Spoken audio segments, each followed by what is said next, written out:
အားလုံးမင်္ဂလာပါရှင်။ကွေးကနေအားလုံးကိုကြိုဆိုလိုက်ပါတယ်။ဒီနေ့မှာတော့စုကတော့တရုတ်ကမောခေါင်းလျှော်ရဲ့လေးကိုပြုတ်ရည်3လီတာနဲ့ပြုလုပ်ပြပေးမှာဖြစ်ပါတယ်။ပြုတ်ရည်3လီတာရဖို့အတွက်ပထမဦးစွာ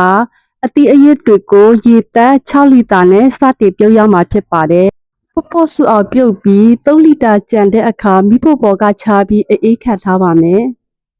ပြုတ်ရည်ကိုအေးခံထားတဲ့အချိန်မှာစုကားကုန်ချမ်းလေးတွေကိုမိတ်ဆက်ပေးသွားမှာဖြစ်ပါတယ်။ဒါကတော့ ALES ဂျယ်လေးဖြစ်ပါတယ်။ ALES ဂျယ်လေးကလည်းဆက်ပြောက်ကိုဖြစ်စေပါတယ်။ဒါကတော့ဘီတိတ်လေးဖြစ်ပါတယ်။ဘီတိတ်လေးကကြရင်အဖြုတ်ခွင့်အားကိုကောင်းစေပါတယ်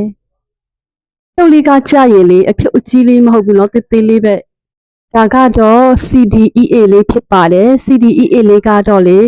စံသားလေးကိုတက်ဆင်မှုကိုပေးနိုင်ပါလေ။ဒါကတော့ PQ7 လေးဖြစ်ပါတယ်။ PQ7 လေးကစပီကိုနူးညံ့ပျော့ပြောင်းစေပါတယ်။ဒါကတော့ခေါင်းရှုပ်ရည်မပါမဖြစ်တဲ့တာရှည်ခံဆေးလေးဖြစ်ပါတယ်။တာရှည်ခံဆေးမသုံးလို့ရင်ဘက်တီးရီးယားပေါက်ဖွာပြီးဥယျာဉ်ပြောင်းကိုအနက်တရဖြစ်စေပါတယ်။ဒါတော့အနက်လေးဖြစ်ပါတယ်။စုကတော့အနက်လေးကိုတရုတ်အနက်လေးလုပ်ပေးထားပါတယ်နော်။ဒါကတော့ MACL စားလေးဖြစ်ပါတယ်။ MACL စားလေးကလေခေါင်းလျှော်ရည်ကိုဖြစ်စေမှာဖြစ်ပါတယ်။ဒါကဗီဒီယိုရဲ့ပထမပိုင်းဖြစ်ပါတယ်။နောက်ဗီဒီယိုဒုတိယပိုင်းမှာလည်းစုကခေါင်းလျှော်ရည်လေးပြုလုပ်ပြပေးသွားမှာဖြစ်ပါတယ်။အားလုံးကိုကျေးဇူးတင်ပါတယ်ရှင်။